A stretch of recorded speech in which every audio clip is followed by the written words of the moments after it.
You have an op-ed in today's Wall Street Journal that points out a lot of these, and the blow-up quote that they took out is that while only 36% of Americans see corporations as a source of hope, in China it is 84%. I think that's fairly stunning. It's pretty amazing. And I think the difference between the emerging markets and the developed markets are really what jump out here.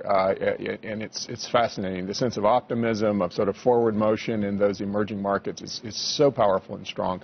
Whereas in the developed markets, especially the United States and Western Europe, there's a real sense of stall, and people just are not re-embracing the business sector. What do you think happened? I know that after the financial crisis that people were obviously wary, but what went wrong in terms of not being able to turn that around? Well, I think the recovery has been imperfect. It's been slower than people would want, and it's been halting in places. And there's still a lot of people around the country, around different parts of the world, who are feeling hurt and feeling pain from all of that. And so we just, we haven't moved forward fast enough to be able to sort of re-embrace the masses. Everybody blames the media for everything, but there is something, off camera we talked about, there is something to the media Praetorian Guard. And I don't know, the whole liberal zeitgeist that they don't have a problem with big government, but they have a problem with big corporations, which seems like they have it backwards. Well, except, even with that, you look at these results, and there's a lot of strength, a lot of positive reports,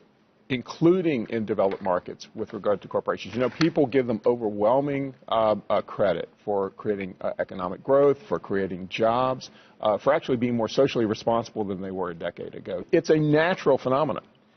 Emerging economies, progress is happening at a faster rate. Right. It's naturally going to happen, whereas in a developed market, especially one like this one that suffered the financial crisis, that progress has stalled. They don't get to the point there where they start questioning whether capitalism was the economic model that's getting them where they want to go. And we're at that here, and it's sad. Well, I don't think we're quite at that here. If you look at the findings carefully, they give a lot of credit to the private sector, to corporations for generating economic growth, for generating jobs, and all of that. The government's not generating any of that. Well, but again, so this is what they don't say it's the government in our markets. They actually believe that it is the private sector. So we need to take that. They come to some weird conclusions. Yeah, there is a disconnect. There are. Well, the hope-fear thing is the one that I think really sort of drives through, and that's of concern. And we have to figure out how we're going to sort of re-jumpstart a sense of growth, for everyone in this economy. Let's talk taxes very quickly, because the inversion topic has been a huge one on this set as well.